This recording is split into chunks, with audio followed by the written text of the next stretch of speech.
And I know one of the things we chatted about was, stakeholder workshops are primarily being held online now. And what are you noting? Like, what has changed?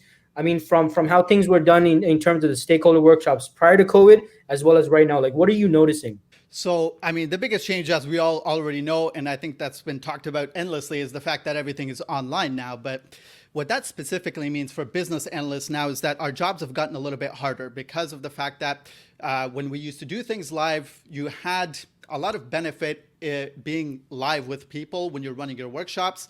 Now that things are online, you have to learn a specific tool set that it really kind of dominates the enterprise landscape. But even more so, you now have to learn a lot of the workshop skills like crowd control, setting an agenda, time boxing things, all of those things.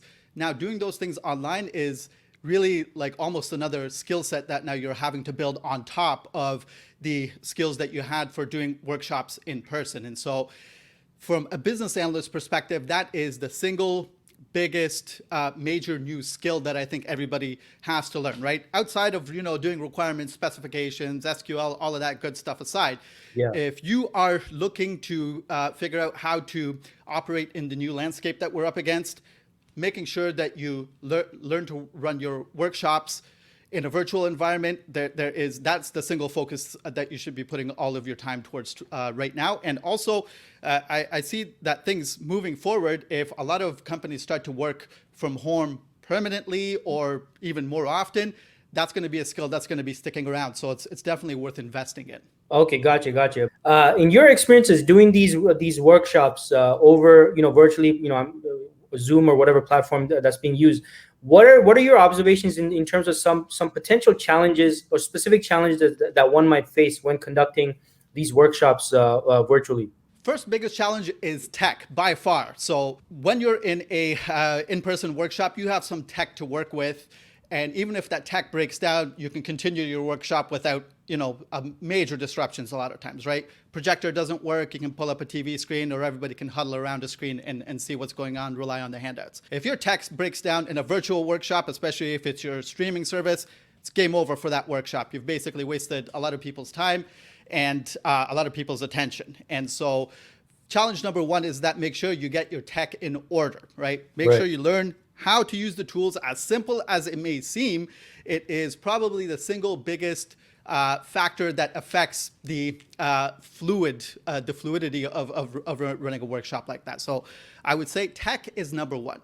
Number two is your attention span as a business analyst. So when you're running a workshop, oftentimes, and you're in a room with people, you have a lot of breathing space. And I mean that really just kind of mentally, because awkward pauses in a room don't seem so awkward because you can read people are reading body language, and there's a lot of communication that's happening that is not verbal, right? Yeah.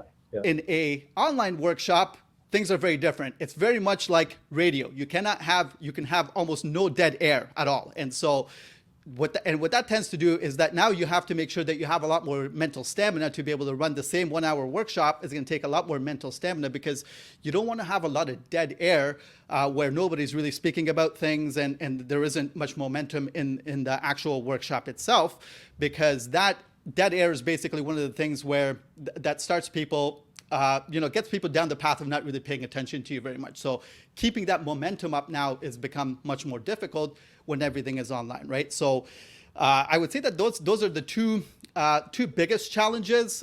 Again, there are some other challenges that come with the fact that, again, we're all online. You can't read a lot of body language, so it might be harder for you to detect some resistance in a workshop against, for something that you're talking about, where if you're in a room and you could look at somebody's facial expression, you'd be able to say, hey, is there a concern? Do you not agree with everything what we're saying, right?